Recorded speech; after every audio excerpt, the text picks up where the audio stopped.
Hello, my name is Clydia Cuykendall and I'm president of the Thurston County League of Women Voters. I want to thank TCTV for co-sponsoring with us this primary candidate forum for the position of Olympia City Mayor. We'll begin by asking our candidates for a 2-minute opening statement, and then we will be asking them some questions about issues of concern to the citizens of Olympia. May I first introduce Stephen Buxbaum for his opening statement. Thank you, Clydia. Shall I proceed right away? Thank you. I'm Stephen Buxbaum. I'd like to be mayor of Olympia. I have a proven record of listening and getting things done. Community development has been my vocation for over 30 years. I've been having a great time on council, directly applying my knowledge and experience to move us forward as a community. That's what you can expect from my leadership in the future. In my first 18 months on the council, I followed through on what I promised in my last campaign. I led the effort to reduce heights on the isthmus. I held meetings with 35 religious leaders and community service organizations. Based on what I heard, I secured funding for a homelessness prevention program.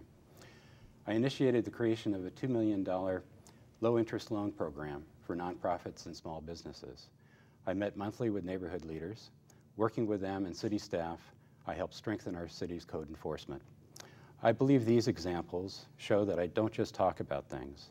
I bring more than 30 years of community development experience, helping cities bring affordable housing, finance public facilities,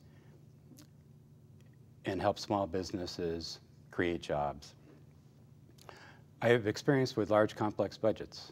I know what resources are available for our city. Olympia has been my home for 35 years.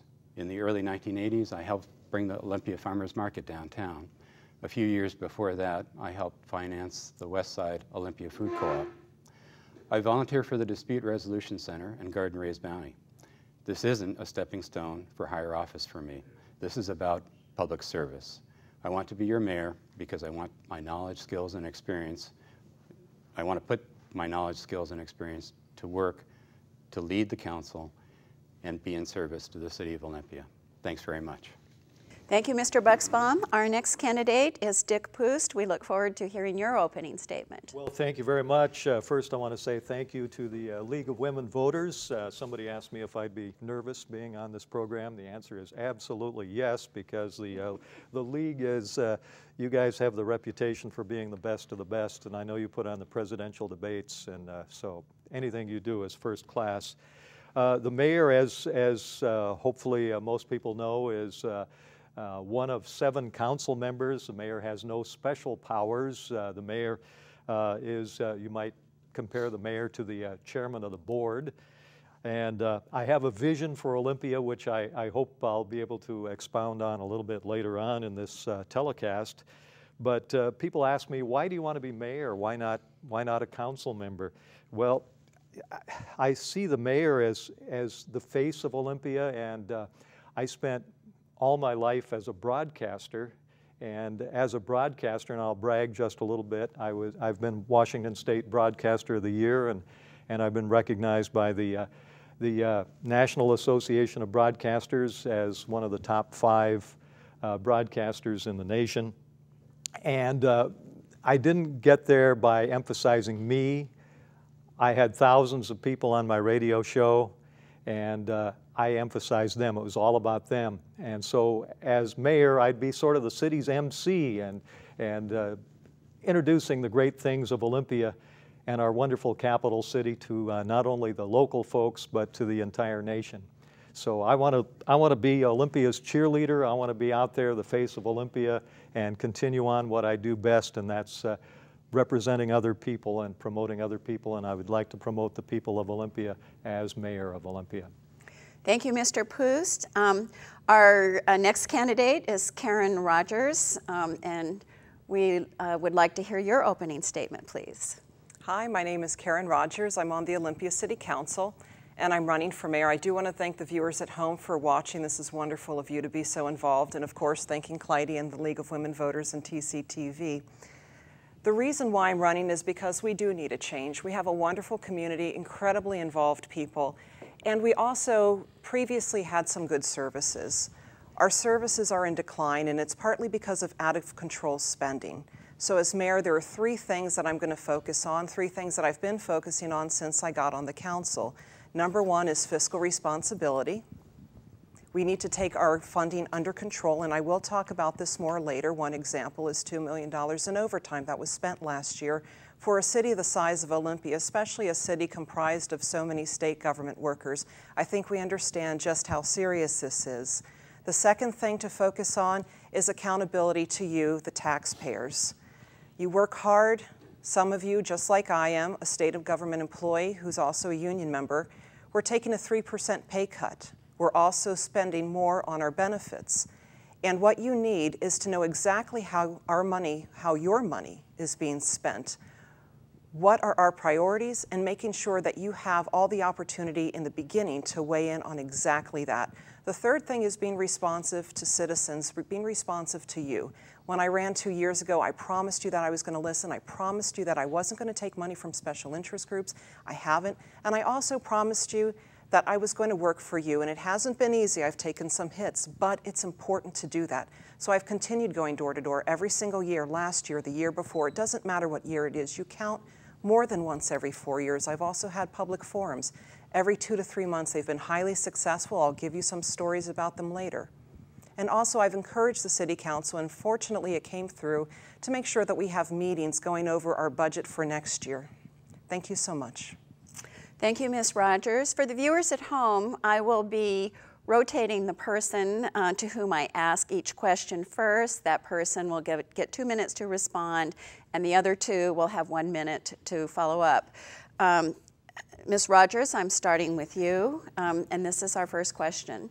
Olympia is currently developing an updated shoreline program, which will determine the future of Olympia's shoreline. As mayor, how would you articulate your vision of our capital city's shoreline? Well, first off, I just want to let you know that it's not my vision, it's our vision. We are a community, and we all weigh in. So I've been attending the comprehensive plan meetings, the Planning Commission meetings, and one of the things that they've talked about so much is shoreline management program and this update. I am a former ecology employee. I also am a shoreline specialist, as I've worked there at Ecology helping many local governments update their programs. One of the things that I heard was that there was concern about sea level rise downtown. And that's something that I pushed the council to make sure that we were doing that sea level rise study, which we started getting contract for in August last year.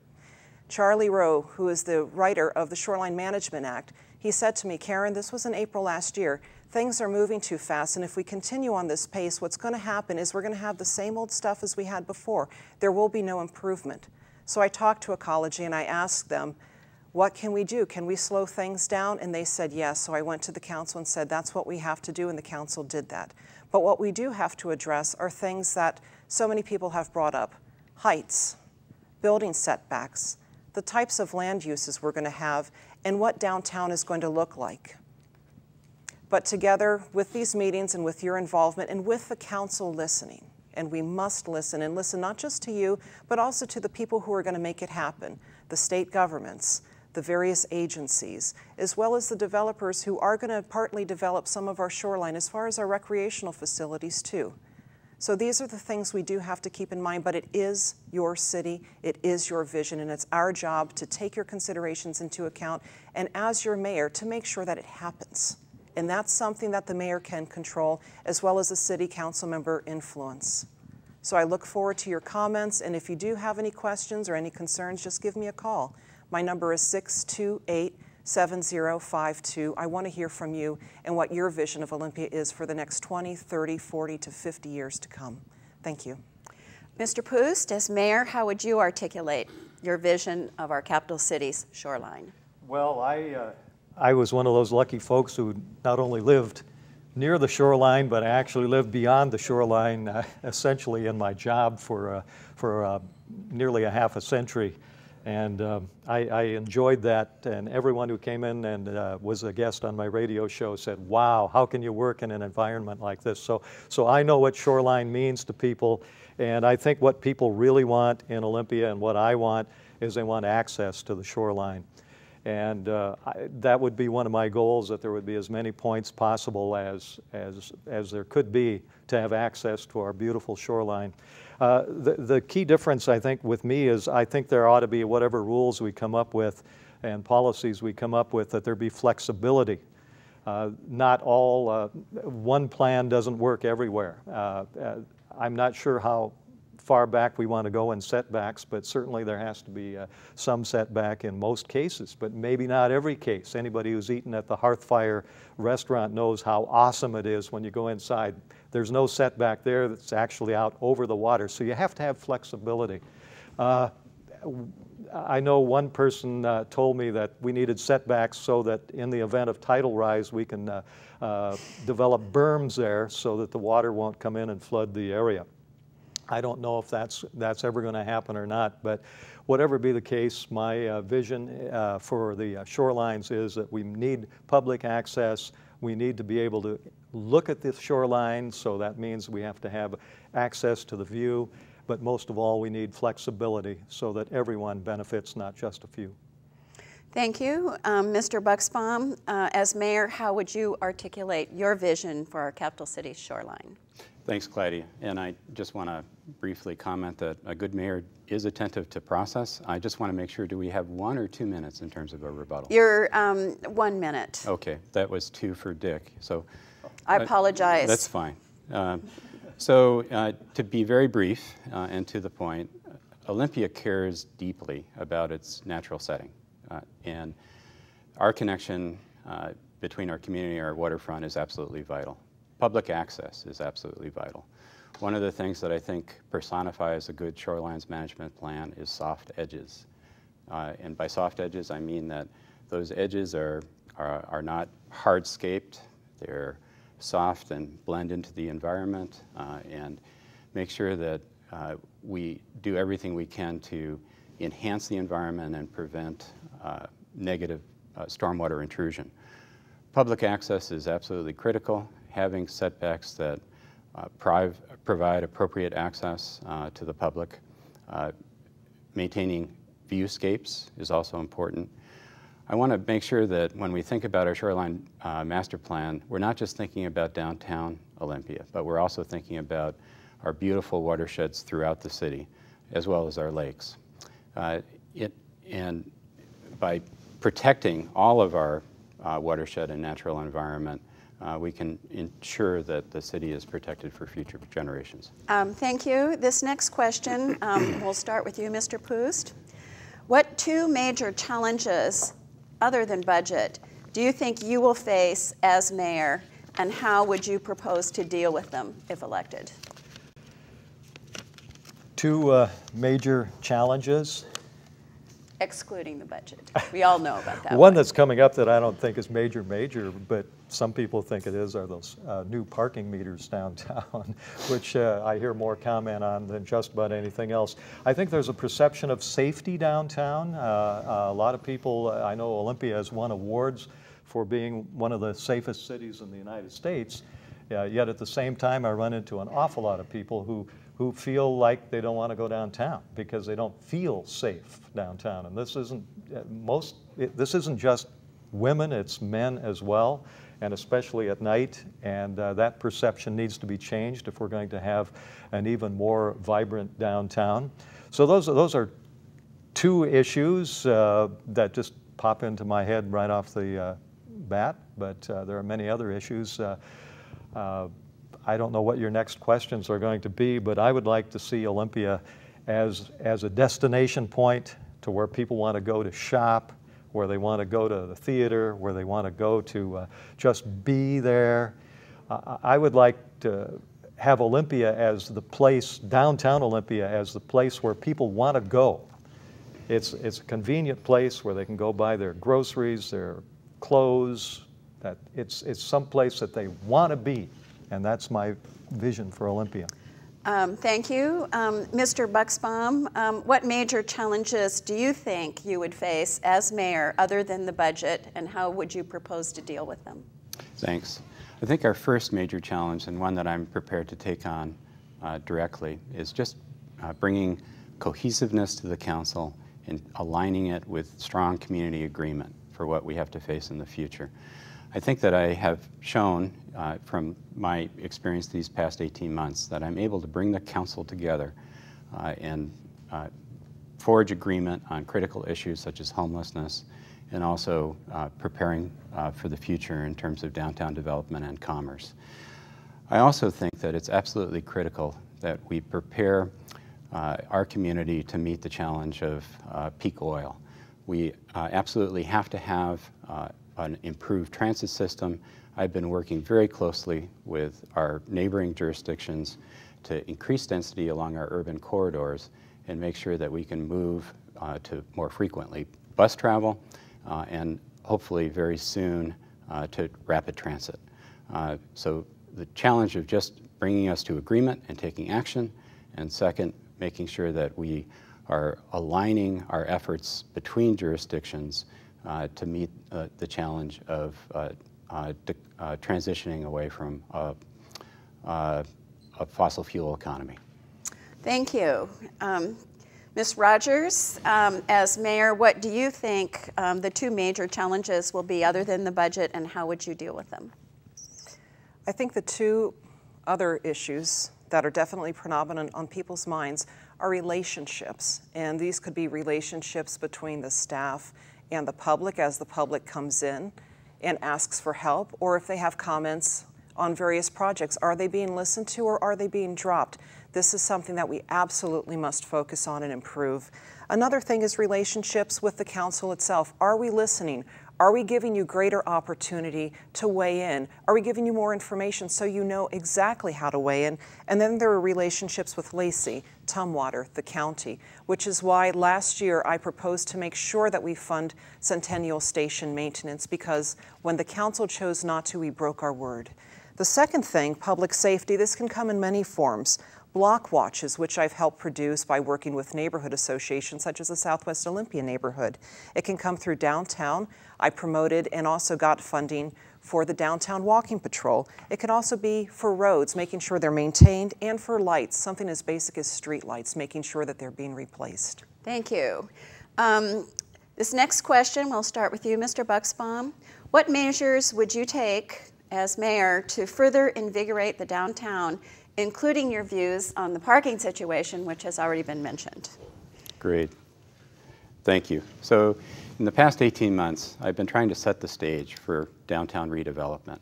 We have an incredible natural environment, a setting that's unparalleled for many capital cities around the nation. So it's one of my priorities to make sure that we make the best of our downtown. Two things that I've done so far to work in that direction. First, I made dealing with homelessness a priority because I do feel that homelessness does have a direct impact in the quality of life on downtown. Second, I created a low-interest loan program using my knowledge and experience working for the state. I used to be the managing director of the state's community development programs, and I was very aware that the city had not yet taken advantage of the Department of Housing and Urban Development's low-interest loan guarantee program.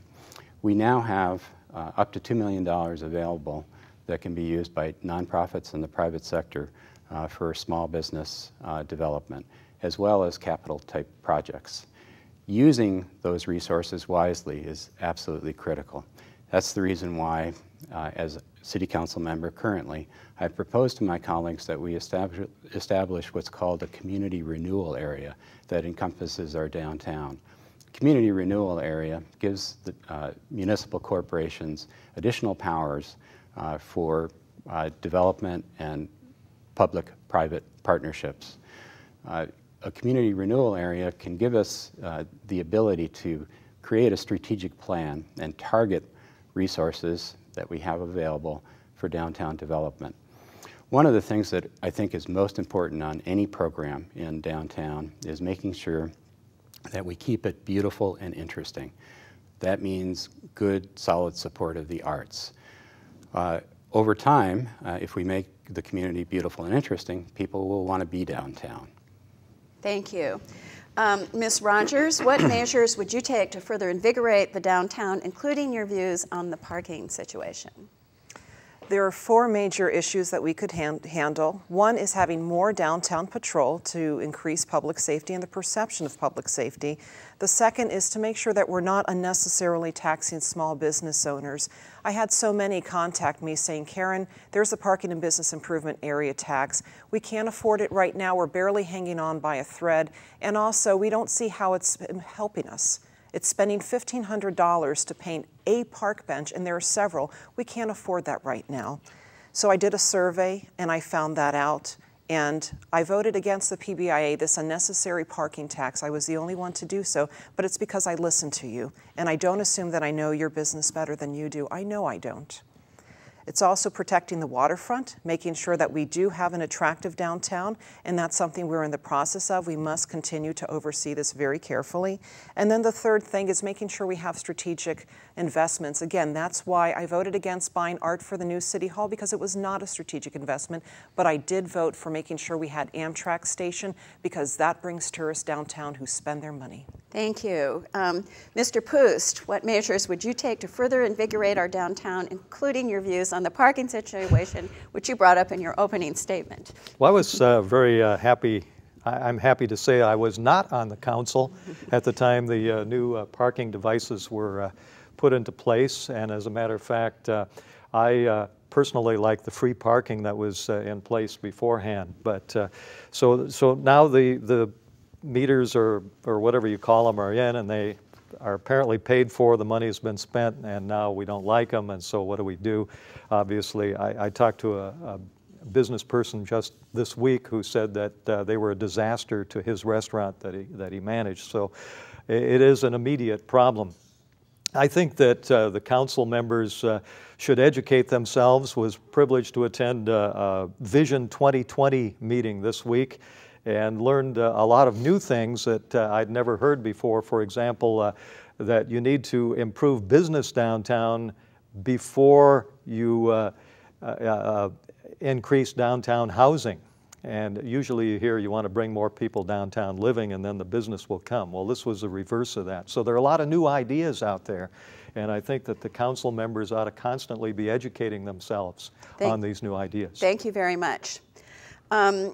Karen, the next question will start with you, and that is, would you support a home rule charter for Thurston County? And if so, would you want Olympia to participate in that? Why or why not?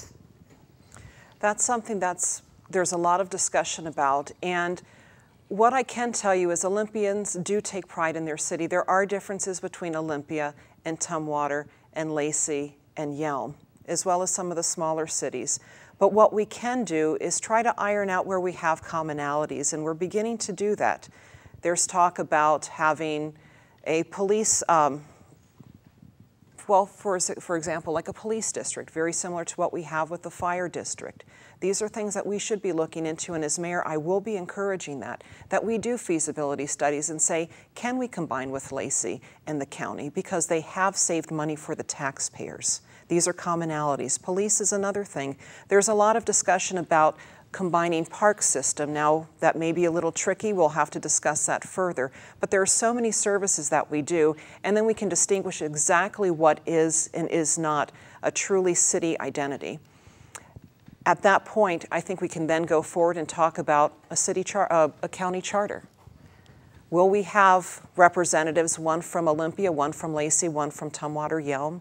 I don't know how we're going to break that out. That's going to be quite a political squabble, I suspect.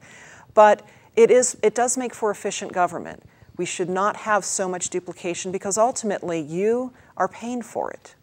And as Lacey demonstrated with their fire district, they've saved so much money compared to the Olympia taxpayer, as well as the property owner. I don't know if you've looked at your tax statement for your property, but if you have, compare it to what Lacey is. And let's start making these steps to at least combine some of our services like we do for the 911 call dispatch.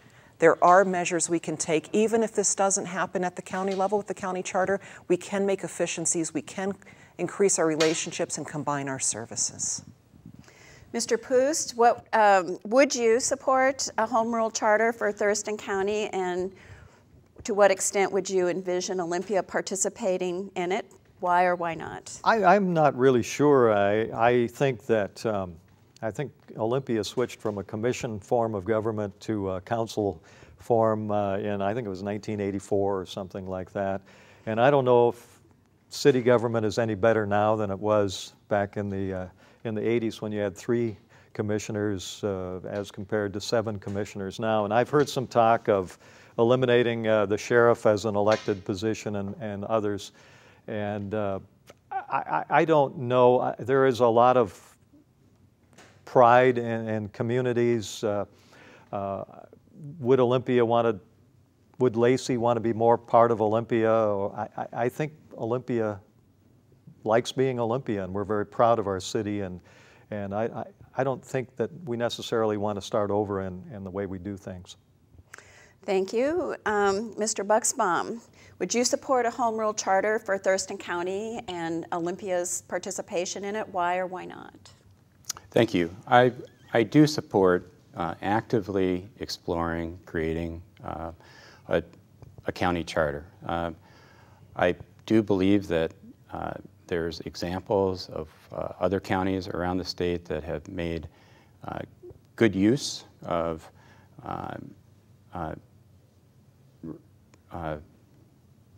restructuring county governance to be much more responsive to our regional needs. I also want to say that the City of Olympia's transition from a commission government to a city manager style of government was really important. There's only one commission government left in Washington State. That's the City of Shelton. I think it makes a big difference to have a city manager council structure. I think that over time, as part of the discussion of creating a county charter, we should be looking at ways that we can also enable a city-county charter in ways that benefit our 3 urban communities, help us work together on a much more regional basis. I want to thank you for your comments on that interesting topic. Mr. Pust, what are your funding priorities for Olympia? Funding priorities start with the basics. I'm glad to see one of the major streets downtown being repaved. A lot of streets are pretty bumpy right now, some big potholes near where I live that seem to stay there day after day after day. I think funding ought to be based on the nuts and bolts, the firefighting, public safety, potholes, the basics of life, and then you branch out from there into the fun things that we all enjoy. One of my favorite areas, I love parks and trails, and I definitely want to see those things not only funded but expanded. I would take it in kind of a pyramid form, starting with what's most important to our daily lives and then work down to what we truly enjoy. And there are a lot of things we can enjoy and a lot of places where we can spend money. So I would take it in that form. Thank you, Mr. Buxbaum. What are your funding priorities for Olympia? Thanks. I'd like to start with just pointing out that over the last 18 months, a good part of those 18 months was spent as chair of our city's finance committee. So I'm proud to have worked collaboratively with the rest of the council to have a unanimously passed budget for 2011 that was a no-cuts budget. In our future, we're going to have tough financial times. One of the things that I think is most important right now is to make sure that we concentrate our funds on maintenance and repair. Replenishing our maintenance and repair funds is going to be critical to make sure that our services are kept adequate and that our assets are protected over time. In addition, I want to make sure that we target resources in ways that promote commerce in downtown Olympia and throughout our community. By targeting some of our resources in that direction, we're ensuring that our revenue base is kept healthy and enhanced, hopefully, to get us through what is really difficult times everywhere. Ms. Rogers, what are your funding priorities for the City of Olympia? First off, could I ask to have my bag back, please? Because I do want to demonstrate something. We need to prioritize our essential services: police, fire, roads, utilities such as water, trash, recycling pickup. We need to take care of what we already have. There's over $1.6 million in water damage to the Washington Arts Center. And for so many years, the council just failed to take care of what we already have and have been buying the latest shiny new toy, whether it's a new city hall, a 4th fire station, which we do need, but a fire training facility, we don't. We've also been continuing to buy parks, and these are luxuries. And I do get back to buying art for the new city hall. That's something that we simply can't afford right now, but we do need to keep up with our strategic investments. Another thing we have to do is be much more careful in our oversight. We had $2 million in overtime last year. The council is not taking care of your money. They're not supervising it, and we must do that. Another thing is to read our contracts carefully. I'm a state union worker, as I mentioned before, and we took a pay cut because we chose job security over wages. That's not happening at the city, and it must. Thank you. This is our last question before our closing statements, and we'll start with you, Mr. Buxbaum. Cooperative provision of services among local governments already includes areas such as LOT, Animal Services, and Medic One. What additional opportunities do you see for cooperation among the cities, the county, the port, and even the state? Thanks very much.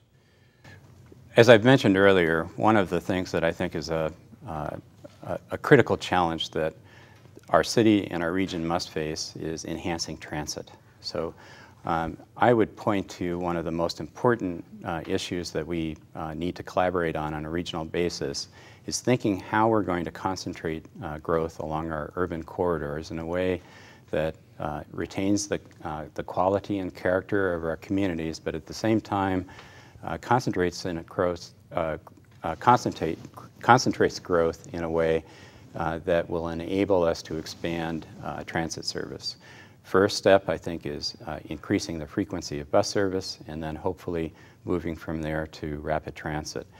The kind of collaboration that's necessary for that is bringing Olympia, Lacey, and Tumwater's zoning and development regulations into alignment and getting agreement between the 3 communities that this is going to be a priority to increase density and promote housing where it should be.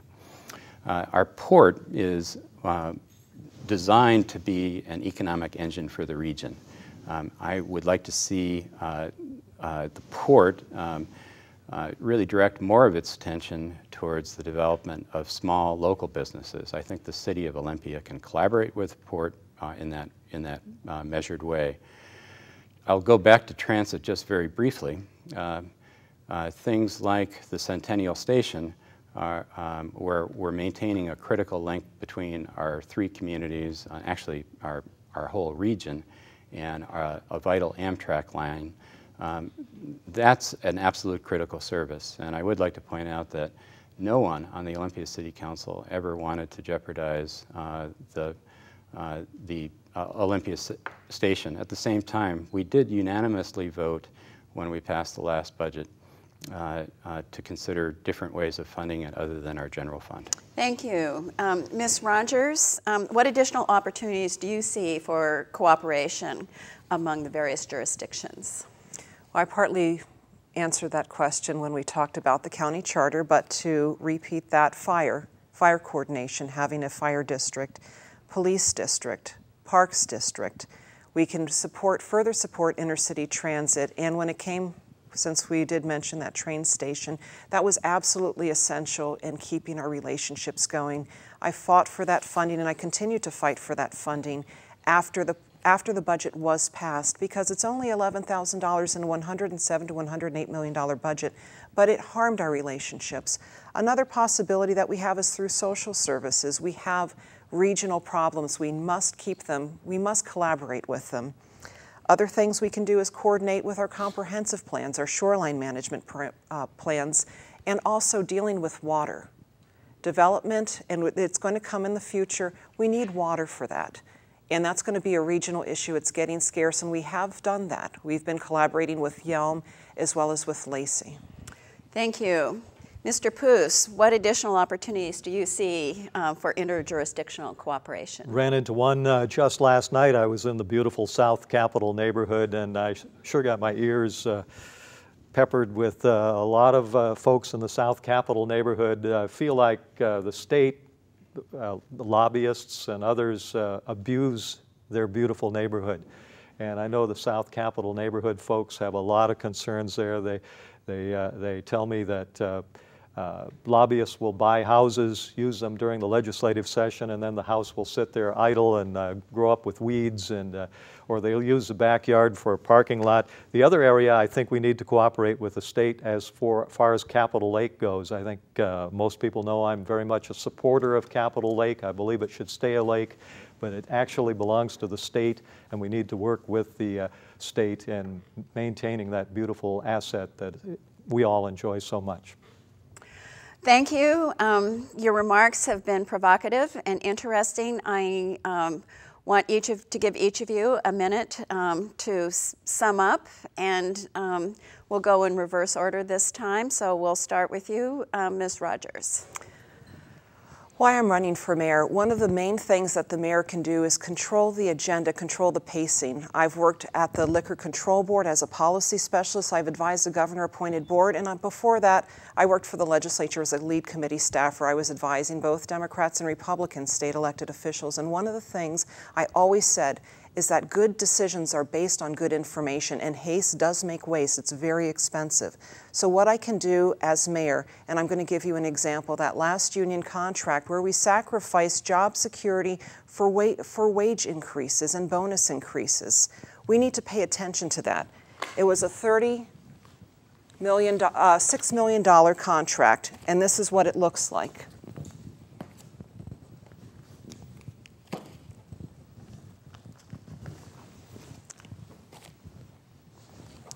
And a few others. It was a 30-page contract. We spent only 15 minutes discussing it. And it was very expensive. We didn't have good information. We didn't know how much it was going to cost. There were concerns. I tried to slow it down. I wasn't able to. But what I can do as mayor is make sure that's slowed down and that we are giving full attention to your money, that we're paying attention to the $6 million. Thank you. And not just the little things. Mr. Pust, we'd like to hear your wrap-up. I think I'm just going to take her money. Well, let me remind everyone that Mayor Pro Tem Steve Buxbaum and Council Member Karen Rogers will remain on the council regardless of how the election turns out. So what Karen was just saying, all these things she can still do. And Mayor Pro Tem Steve Buxbaum will still be there with his expertise. Now, I'd be the new guy. I want to be the fresh face on the council, bring some new perspectives. And I think what I do best is I can represent the city, be the city's cheerleader, the city's MC, because otherwise, I'd be a new council member, and these folks you'll still have on the council. What you need is somebody to represent this greatest city and the most beautiful capital in the entire United States, and I want to be the face of Olympia and MC all the great things Olympia is going to be doing. Thank you. Mr. Buxbaum. Thank you. I love Olympia. I believe in the creativity of our citizens. I have a great passion for community development. That's been my vocation for over 30 years. The mayor's role isn't just ceremonial. We need a mayor with a proven track record of getting things done. Council members don't have to agree all the time. However, we can't afford to have a mayor who works in isolation or who takes the position to stand alone. Our mayor must lead the council by collaborating. Our spending needs to be done wisely in ways that maintain our quality of life. I have the experience needed to make that happen. To solve city problems and get anything done, a mayor must be able to obtain a majority of council votes and work well with staff. I can do that, and I have proven it over the last 18 months. I ask for your vote for mayor. When you receive your ballot in the mail, please vote for me, Stephen Buxbaum. Thanks very much. And thank you. That concludes the primary candidate forum co-sponsored by the League of Women Voters of Thurston County and TC TV for the Olympia City Mayor.